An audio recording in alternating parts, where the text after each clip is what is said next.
Bună!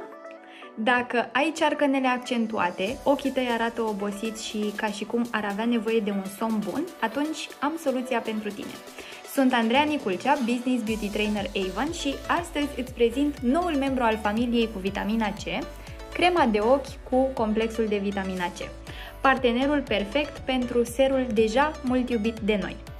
Crema de ochi reușește să lumineze zona ochilor și îi oferă un look fresh, estompează cearcănele și acționează asupra umbrelor de sub ochi. Ce ne putem dori mai mult de la o cremă de ochi? Face toate aceste lucruri cu ajutorul complexului de vitamina C din portocale și grapefruit și este infuzată cu antioxidanți. Cum o folosim? În primul rând, este potrivită pentru toate categoriile de vârstă și pentru toate tipurile de ten. Este perfectă de utilizat dimineața și avem două moduri de aplicare.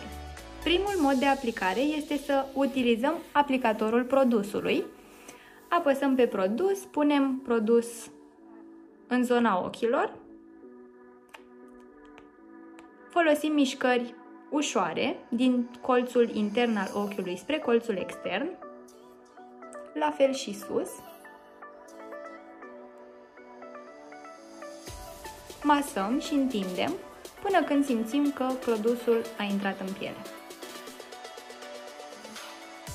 Al doilea mod de aplicare este să punem o cantitate cât un bob de mazăre pe degetul inelar și la fel aplicăm produsul în zona ochilor.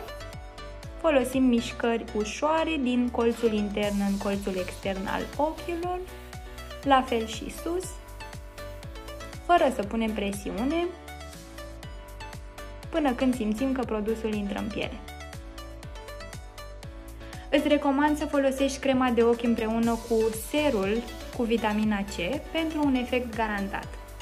Ia legătura cu reprezentantul tău sau intră pe www.avon.ro pentru a descoperi noutatea campaniei 1, dar și întreaga gamă cu vitamina C. Ne vedem data viitoare!